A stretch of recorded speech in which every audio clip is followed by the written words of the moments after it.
오늘 구속사 수요 특강 8번째 2권 말씀 증거합니다. 오늘 말씀의 제목은 광야 노정 르비딤이란 장소, 이 지명을 가지고 또 우리의 신앙 노정을 한번 점검해 보도록 하겠습니다.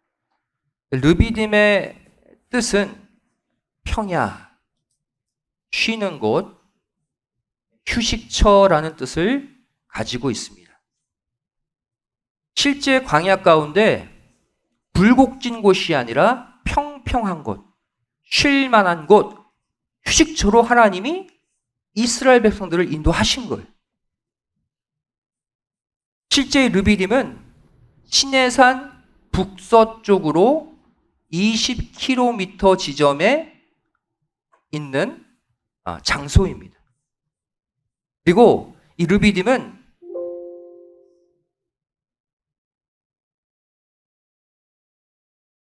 모든 사람이 쉴 수 있는 아름다운 오아시스로 알려져 있어요. 사막에서 오아시스는 살만한 곳, 안식처죠. 실제 르비딤이 그러한 지형을 가지고 있었어요. 그래서 오늘날 와디 피란이라는 지역으로 알려져 있습니다. 여기서 와디라는 단어가 나오죠. 와디. 이 와디가 뭐냐면, 와디는 간헐천을 뜻하는 단어예요. 간헐천, 간간히 물이 흘렀다가 끊어지는 천이라는 거예요. 간헐천은 우기, 비가 내리는 우기 때에는 물이 흐르다가 건기, 비가 내리지 않는 건기가 되면 물이 끊어지는 강이나 하천을 일컫습니다. 르비딤이 이러한 지형을 가지고 있었다는 거예요. 하나님은 우리가 광야 노정을 살펴보면 그 지명의 뜻대로 하나님의 일들이 펼쳐졌다고 말씀을 드렸죠.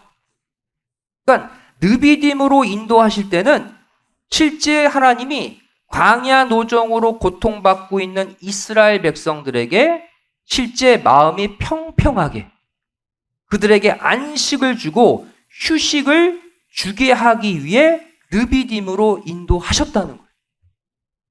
한마디로 축복 주시려고 르비딤으로 인도하셨어요.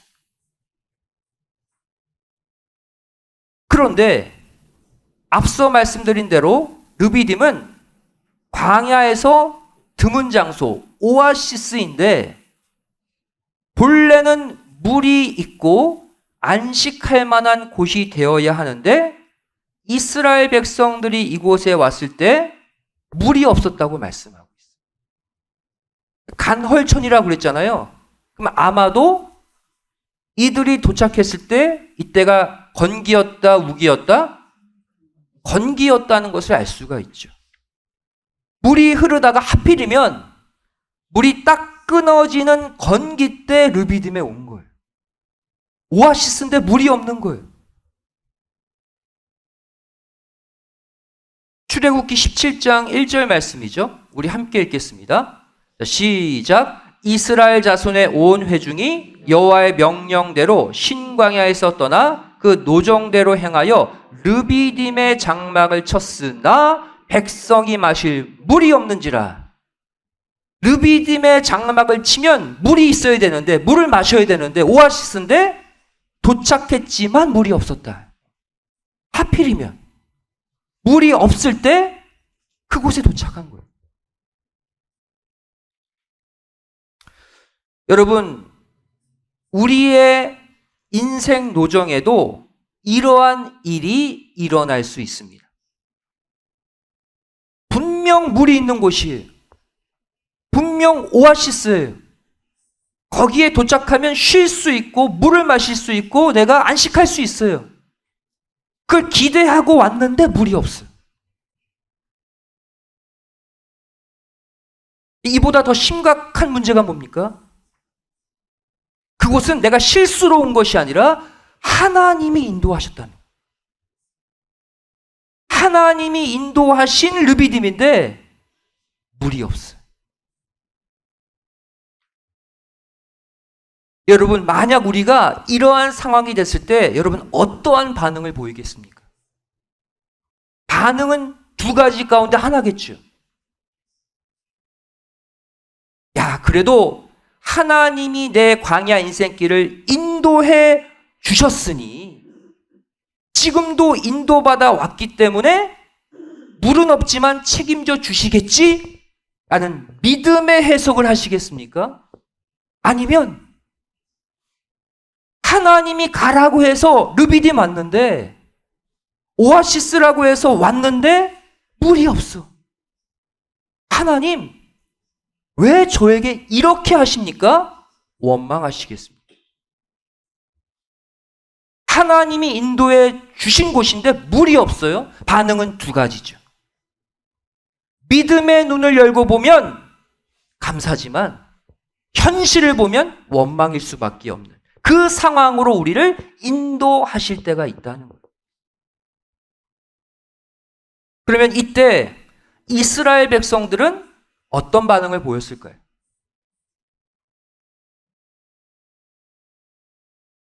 오아시스로 기대하고 왔는데 물이 없어요? 이들은 하나님과 모세를 원망했습니다. 출애굽기 17장 2절 3절 말씀 보시면 백성이 먼저 모세와 다투었다 그랬죠? 물을 주어 마시게 하라. 오아시스에 왔는데 왜 물이 없어?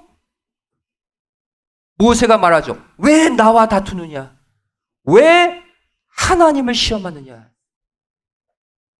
이들은 모세를 대해서 원망했다. 하나님께 원망했죠. 오아시스로 인도하셨으면 물을 주셔야지 왜 물을 주시지 않으시느냐? 하나님께 따지고 모세에게 따졌어요. 여러분, 이러한 상황이 자주 나오죠. 근데 더욱 놀라운 사실은 이들의 불평과 원망 가운데 나타난 하나님의 반응이에요. 오늘날 하나님의 인도 가운데 새로운 사명주로 왔는데 불평하는 우리에 대한 하나님의 반응이에요. 그 반응이 무엇입니까? 출애굽기 17장 5절 6절이에요. 하나님의 모세에게 말씀하시죠. 저들이 원망하고 불평하지만 야, 반석을 쳐라. 물이 나올 텐데 그것으로 백성들을 마시게 하라 그랬어요.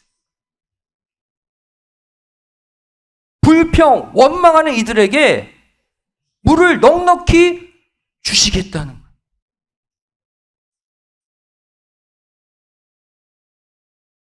여기에 등장하는 반석이라는 단어가 나오죠. 이 반석은 히브리어 추루라는 히브리어입니다.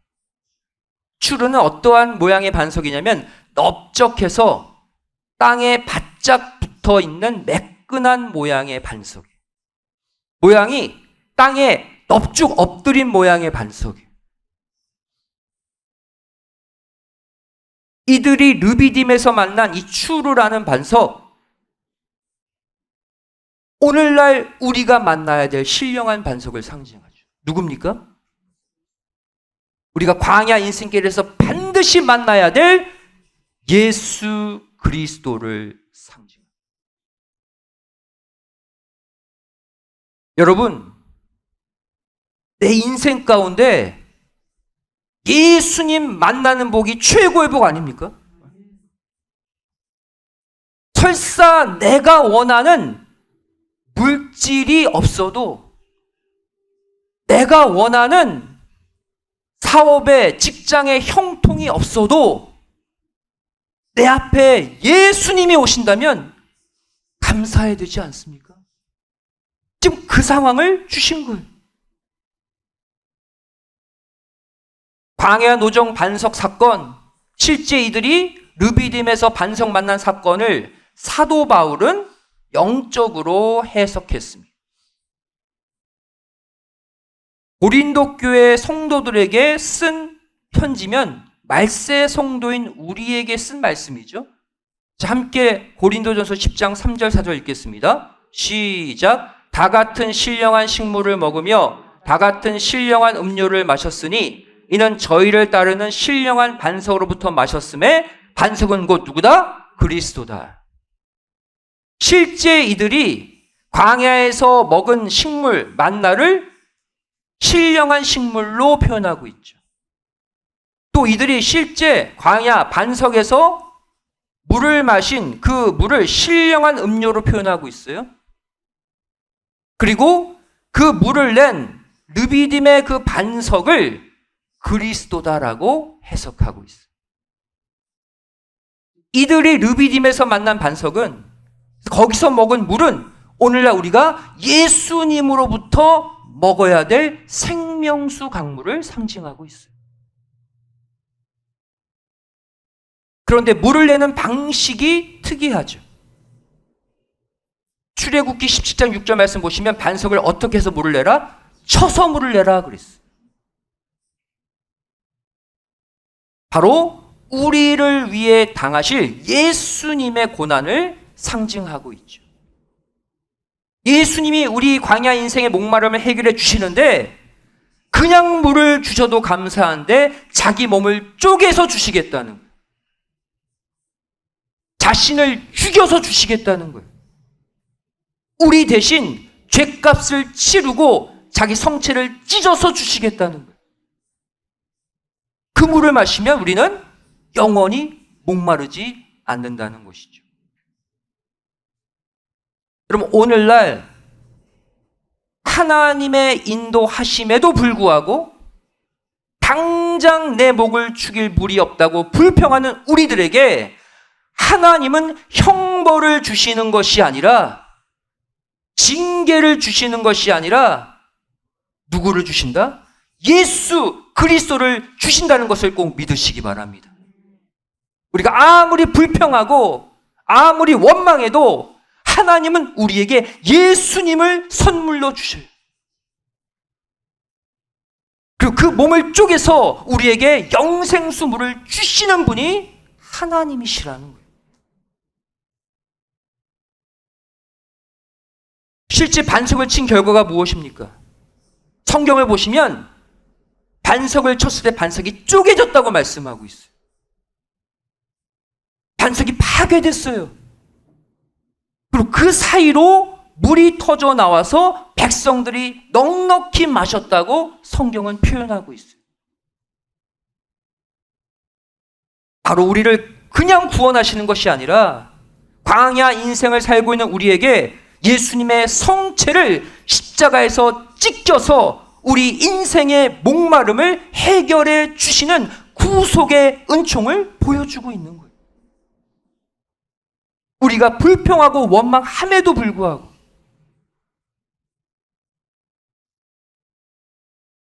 시편 78편 15절 말씀 보시면 광야 반석에서 물을 어떻게 주셨대요? 반석을 쪼개고 주셨어요. 반석 입장에서는 희생이죠. 상처죠. 그리고 쪼개진 반석 사이로 물을 흡족하게 마시게 하셨다라고 말씀하고 있어요. 오늘날도 예수님의 성체를 쪼개서 우리에게 영원한 생명수를 마시게 하시는 하나님이심을 믿으시기 바랍니다. 우리는 그러한 광야 인생길을 걷고 있기 때문에 솔직히 걱정할 게 없어요.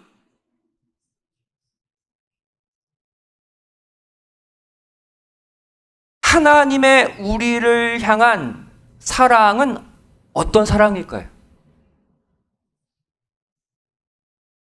정답은요, 말로 형용할 수 없는 사랑입니다. 이 하나님의 사랑을 말로 정의한다? 그 자체가 잘못된 거예요. 정의할 수 없는 사랑이에요. 그래서 요한복음 3장은 하나님의 그 사랑을 이처럼 사랑하사로 표현하실 수밖에 없어요. 요한복음 3장 16절이죠. 하나님이 이 세상을, 우리를 이처럼 사랑하사, 달리 표현할 길이 없는 거예요.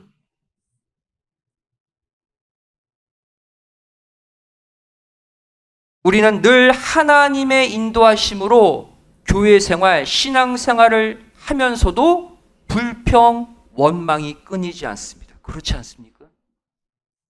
우리가 세상 애굽을 탈출해서 교회 생활, 광야 생활 시작했잖아요. 하나님 인도하십니다. 그런데 가는 곳곳마다 내 뜻대로 안 되면 불평하고 원망하고 또 불평하고 낙심하고. 하지만 그러한 우리에게 하나님은 형벌, 징계, 회초리를 치시는 것이 아니라 당신의 독생자의 성체를 찢어서 우리에게 영생의 물을 날마다 공급하고 계신다는 거예요. 우리의 죄, 우리의 잘못, 우리의 악을 몇 배의 선으로 갚으시는 하나님이라는 것을 아셔야 돼요. 요한복음 4장 14절에 예수님 말씀하시죠. 내가 주는 물은 세상의 물과 달라서 영생하도록 솟아나는 샘물이다. 한 번 마시면 영원히 목마르지 않는다는 거예요. 영원히 부족하지 않는다는 거예요. 또 요한복음 7장 38절에 나를 믿는 자는 배에서 생수의 강물이 흘러넘친다. 그랬어요. 예수라는 반석에서 나오는 무한한 물의 역사예요. 예수님은 실제로 이 말씀을 실천하셨습니다. 어디서? 십자가상에서 실천하셨어요. 요한복음 19장 34절에 예수님의 십자가 사건, 그 마지막 장면을 어떻게 표현하고 있습니까? 피와 물을 다 쏟았다 그랬어요. 실제 자기가 갖고 있는 육신적인 피와 물, 모두 액체잖아요. 이것을 다 쏟아서 우리에게 영원한 생명을 주시고 돌아가셨어요.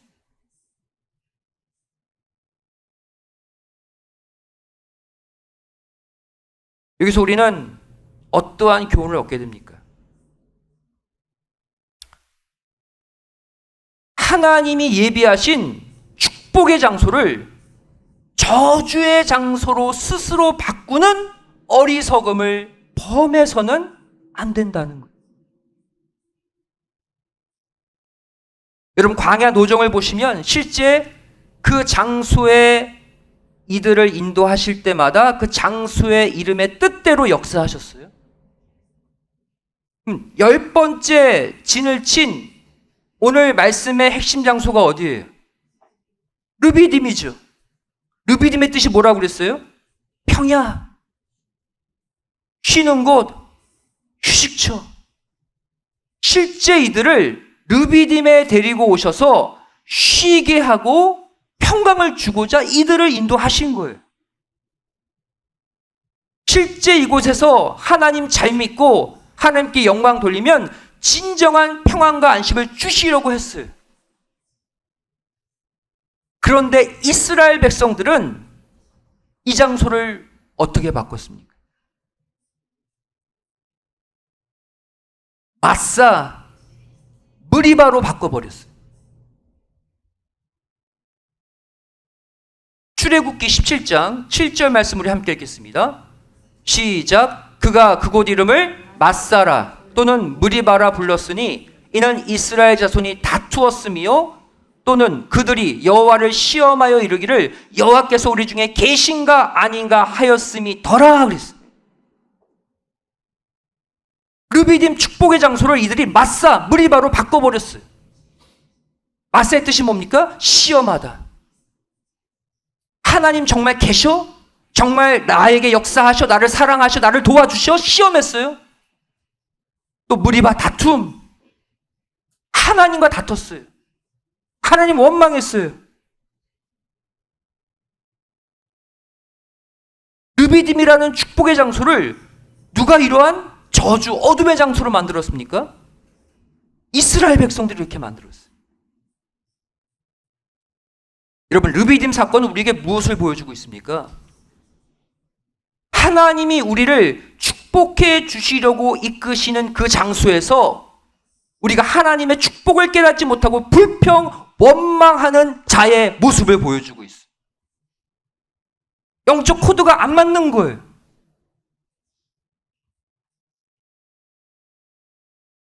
여러분, 오늘날에도 하나님은 정말로 우리에게 안식을 주시려고, 우리의 목마름을 해결해 주시려고, 우리를 쉬게 해 주시려고 르비딤으로 인도하십니다. 하나님의 본래 계획은 뭐였어요? 이곳에 와서 실제 반석에서 물을 주시려고 다 준비해 놓으신 거예요. 근데 그것도 모르고 오자마자 물 없다고 불평했잖아요. 하나님의 축복의 계획을 무시하고 불평했잖아요. 그게 오늘날 우리의 모습이라는 거예요.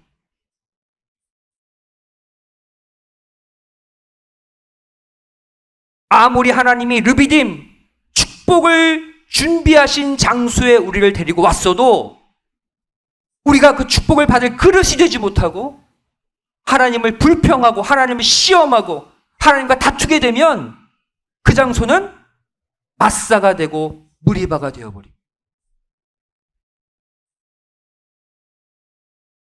여기서 성도들이 착각할 수 있는 내용들이 있어요.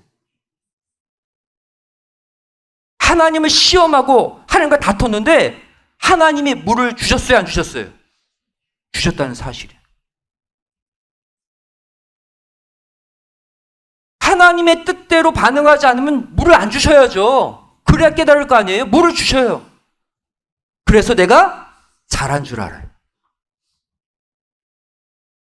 우리 광야 인생길을 잘 돌아보시기 바랍니다. 하나님은 우리가 하나님을 시험에도 불구하고 하나님과 다툼에도 불구하고 원하는 물을 주셔요. 하지만 그 죄를 마사로 무리바로 기억하고 계신다는 사실을 알아야 돼. 르비딤의 축복의 물을 주시는 게 아니라 마사의 물, 무리바의 물을 주신다는 것을 알아야 돼요. 성도들은 내가 원하는 물을 주셨어. 나는 르비딤을 통과했어라고 나는 생각하지만 하나님은요, 물을 주셨지만 그 장소를 마사로 기억하시고 무리바로 기억하신다는 사실이. 나중에 어떻게 될까요? 하나님과 점점 멀어집니다.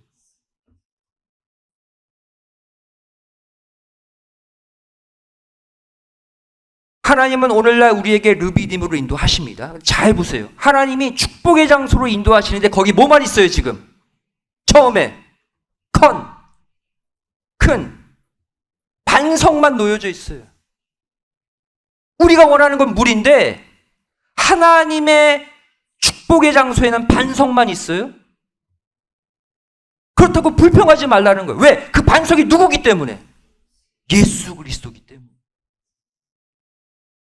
그 반석 안에 우리 전 인생이, 우리 전 가정이 목마르지 않고 늘 평강 가운데 살 수 있는 무한한 물을 갖고 있는 반석이에요.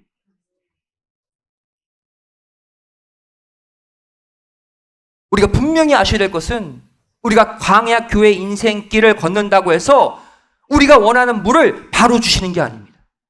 먼저 반드시 뭘 줘요? 반석을 먼저 주셔요. 그리고 그 반석을 통해 물을 주시는 하나님임을 믿으시기 바랍니다. 그게 르비딤의 교훈이에요. 물질이 목마르고 내 가정의 행복이 목마른데 하나님은 예수님을 먼저 주셔요. 그 예수님을 통해서 내 인생의 갈증을 해결해 주시는 거예요.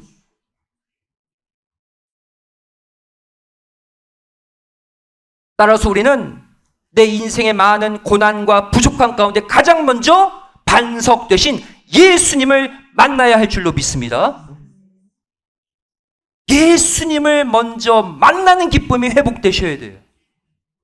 예수님을 만나면 내 인생의 갈증이 해결되기 때문이죠. 베드로전서 2장 8절은 말씀하고 있죠. 또한 부딪히는 돌과 거치는 반석이 되었다 하니라. 누구예요? 예수님이. 예수님이 이스라엘 백성들에게 영생수 물을 가진 반석인데 오히려 이들에게 부딪히는 돌이 되고 이들에게 거치는 반석이 되었다. 결론이 그러하다는 거예요. 한마디로 르비딤 평지, 휴식의 반석이, 축복의 반석이 마사, 무리바의 반석이 되었다는 거예요. 누구 때문에? 그 반석이신 예수님을 대하는 사람들의 태도 때문이라는.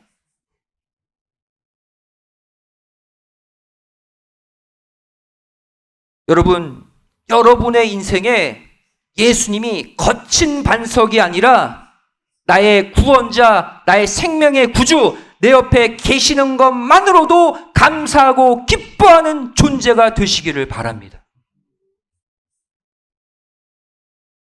내 인생의 르비딤에 예수라는 반석 한 분만으로 기뻐하면 영원히 목마르지 않는 물은 주님이 책임져 주시는 거예요.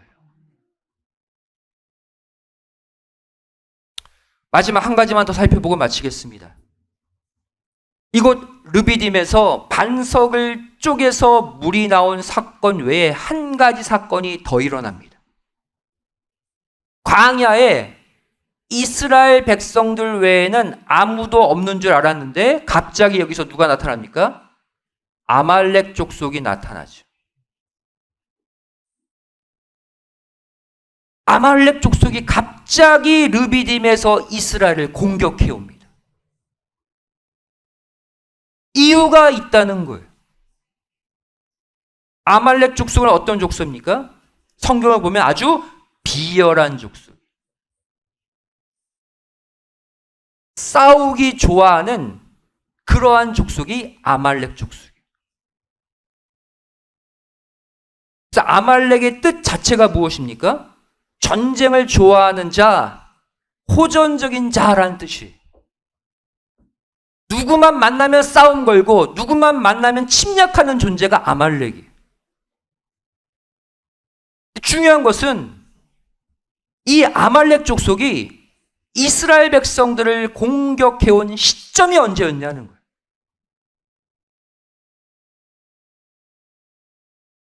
광야 노정 총 42번 진치는 가운데 아무 때나 등장한 게 아니라 바로 르비딤에서 등장해서 공격했어요.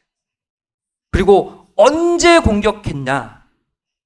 하나님께 막 원망하고 불평하고 있을 그때에 맞춰 공격했다는 사실이에요.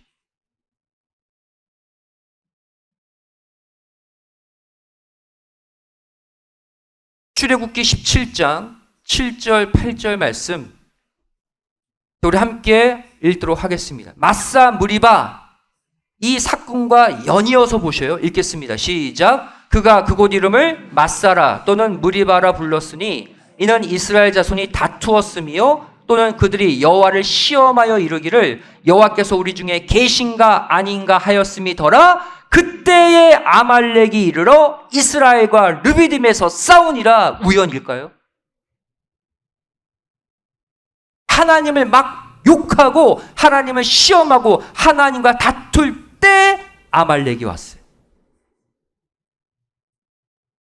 여기서 때 아말렉이 이르러 히브리 문법 가운데 와우 계속법 사용하고 있어요. 와우 계속법이 뭡니까? 그 직전에 일어난 행동과 연이어 일어나는 행동이라는. 마사 무리바 하나님과 다투고 하나님과 시험하고 있는 바로 그때 연이어서 아말렉이 쳐들어왔습니다. 왜? 그때가 하나님과 이스라엘 백성들 사이에 신앙의 갭이, 신앙의 틈이 가장 크게 벌어질 때였기 때문이에요. 결국 이 아말렉은 오늘날 누구를 가리킬까요?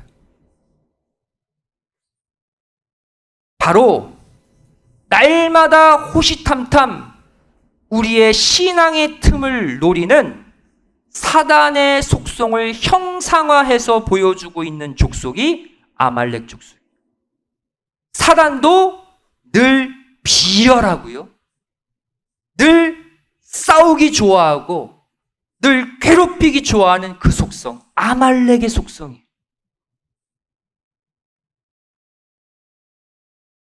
오늘날 우리의 광야 노정, 교회 생활에도 여러분 사단 마귀가 계속 우리 주위를 맴돌고 있습니다. 평소 때는 공격 못해요. 언제 공격한다는 거예요? 내가 하나님께 삐질 때, 하나님께 섭섭할 때, 그래서 하나님의 능력을 가져오지 못하는 죄의 담벽이 생겼을 때, 하나님과 멀어지는 그 순간 사단은 우리를 공격하고 우리를 무너뜨린다는 것을 반드시 아셔야 돼요.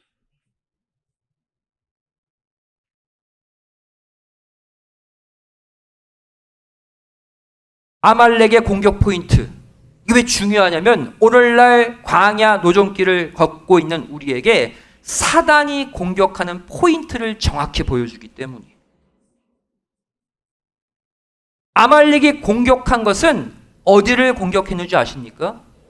가장 약한 부분을 골라서 공격했다는 사실. 피열해요.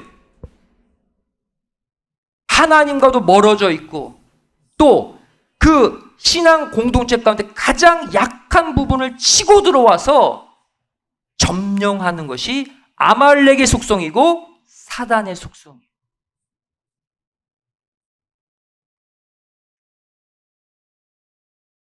한마디로 오늘날 우리 신앙 공동체 가운데 가장 약한 지체를 골라서 공격합니다.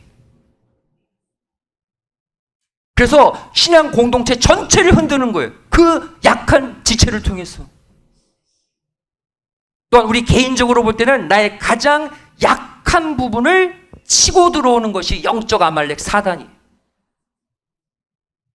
나는 웬만한 부분에 흔들리지 않는데 돈에 약하다? 그러면 돈을 가지고 예배 못 드리게 하고 자꾸 세상으로 가도록 만드는 것이 아말렉의 속성 사단이에요. 또 내가 건강의 문제에 고민하고 있다? 몸을 사려. 그러면 내 건강의 문제를 가지고 와서 예배 못 드리게 하고 기도 못하게 하고 말씀 못 받게 해요. 또 내가 자녀에 약하면 자녀의 문제를 통해서 자꾸 하나님과 멀어지게 만들어요. 내 안에 욕심이 가득하고 자존심에 내가 얽매여 있으면 반드시 내 자존심을 건드리는 일을 만들어서 내 신앙을 무너뜨려요.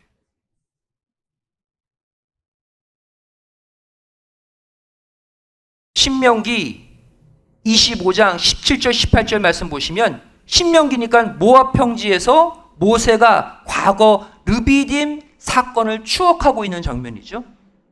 이때 아말렉의 교활함을 이렇게 표현합니다. 우리 함께 읽겠습니다. 17절 18절 시작. 너희가 애굽에서 나오는 길에 아말렉이 내게 행한 일을 기억하라. 곧 그들이 하나님을 두려워하지 아니하고 너를 길에서 만나 너의 피곤함을 타서 내 뒤에 떨어진 누구를 약한 자들을 쳤느니라 그랬어요.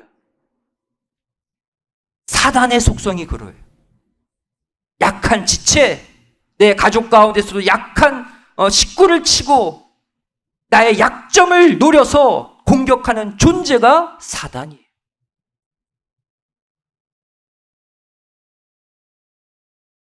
그렇다면 이 아말렉과의 전쟁, 르비딤 전투에서 승리하는 비결이 무엇일까요?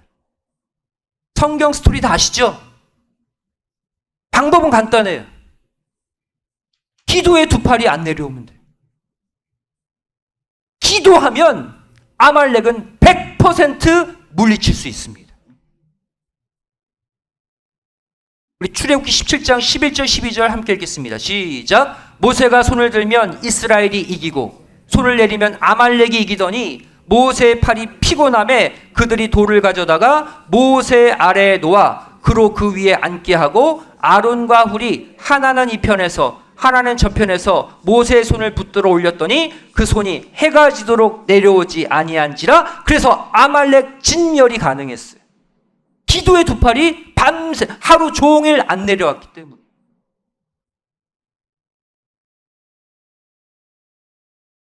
여러분, 어떠한 나의 약점을 파고 사단막이 영적 아말렉이 공격해 온다 할지라도 내가 기도하기를 포기하지 아니하고 기도의 두 팔을 높이 올리기만 하면 반드시 그 전쟁은 승리함을 믿으시기 바랍니다. 르비딤 사건은 다 정리가 돼요. 하나님이 축복 주시려고 데려온 장소인데 우리가 그 하나님의 축복을 이해하지 못하고 불평할 때 그때 아말렉, 사단이 쳐들어와서 내 신앙을, 내 가정을, 교회 공동체를 무너뜨린다. 결국 이 르비딤 전투에서 승리한 다음에 하나님의 놀라운 성호, 이름이 하나 등장합니다. 그 이름이 뭡니까? 여호와 니시. 여호와는 나의 승리의 깃발이다.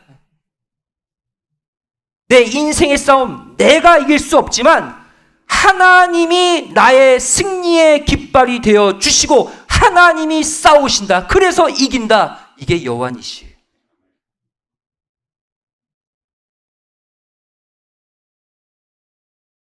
출애굽기 17장 15절 16절이죠. 모세가 승리한 다음에 기도의 두 팔로 승리한 다음에 그 이름을 여호와 니시라 했다. 그리고 이렇게 얘기하죠. 여호와께서 맹세하시기를 여호와가 아말렉으로 더불어 대대로 싸우리라. 아멘. 여러분, 이 여호와 니스의 고백이 우리의 고백이 되기를 간절히 소원합니다. 잘 보세요. 소망이에요. 아말렉, 오늘날 누구라고 그랬어요? 사단. 문제는 뭐냐? 내가 싸우면 내가 져요. 그런데 모세의 고백 보세요. 여호와 니시. 누가? 여호와 하나님이 사단 마귀로 더불어 대대로 싸우기 때문에 나는 계속해서 승리할 것이다. 여러분들 이 고백이 평생 끊어지지 않기를 바랍니다. 내가 싸우려고 하지 마세요. 나는 연약하고 나는 부족해요. 하지만 여호와 니시, 하나님이 이제부터 아말렉 사단과 대대로 싸워주시기 때문에 내 가정이 평강하고 내 자녀가 소망을 얻고 이 교회가 하나님의 영광을 위해 우뚝 서는 교회가 될 줄로 믿습니다. 이것이 오늘 이 밤에 우리의 기도 제목, 우리의 간절한 고백이 되시기를 부탁드리겠습니다. 이번 광야 노정 르비딤에서 하나님과 엇나가서 우리가 하나님과 불편한 관계에 있을 때 반드시 영적 아말렉 사단이 들어온다. 여러분 반드시 기억하세요. 내가 마음이 어두워지고 교회에 관해 하나님에 대해 마음이 멀어질 때 10중 8구 사단은 들어옵니다. 이미 들어와 있어요. 우리가 해야 될 마지막 일이 바로 뭐예요? 에베소서 4장 27절 마귀로 아말렉으로 틈을 타지 못하게 하라. 무엇으로? 쉬지 않는 기도로. 여러분 내가 아무리 힘들고 시험들 만한 일이 있어도 기도는 쉬지 마세요. 기도만 계속해서 이어서 하시면 하나님이 여러분의 모든 어두운 마음, 상처난 마음, 괴로움 다 한순간에 물리쳐 주시고 모든 영적 아말렉으로부터 지켜주실 줄로 믿습니다. 오늘 이 말씀 반드시 믿으시고 깨어있는 기도로 이 르비딤 전투 승리하고 예수님과 영원히 동행하는 믿음의 산 역사 있으시기를 주님의 이름으로 축원드리겠습니다. 기도하시겠습니다. 사랑하신 아버지 감사하며 드립니다. 저희를 르비딤의 사건을 통해서 오늘날 우리의 신앙의 모습을 되돌아봅니다. 하나님은 분명 우리에게 축복 주시려고 신령한 르비딤에서 커다란 반석을 만나게 해 주셨는데도 당장 물이 없다고, 당장 내 가정의 문제가 해결되지 않았다고 하나님을 시험하고 불평하고 원망했던 우리가 아니었습니까? 늘 우리 옆에 계시는 신령한 반석 예수님 한 분만으로 감사하고 만족하는 신앙을 회복시켜 주시옵소서. 그 반석으로부터 우리의 모든 목마름과 문제가 해결된다는 믿음을 이 시간 회복하게 하여 주시옵소서. 저희를 영적 아말렉 사단에게 틈을 내주지 않기를 소원합니다. 아무리 힘들어도, 아무리 마음 아파도 날마다 두 손 들고 기도하는, 그래서 결국 모든 인생의 전쟁에서 승리하는 복된 성도들 되게 하여 주시옵소서. 간절히 소원하오며 사랑 많으신 예수님의 이름으로 기도드리옵나이다. 아멘. 하나님께 감사합니다.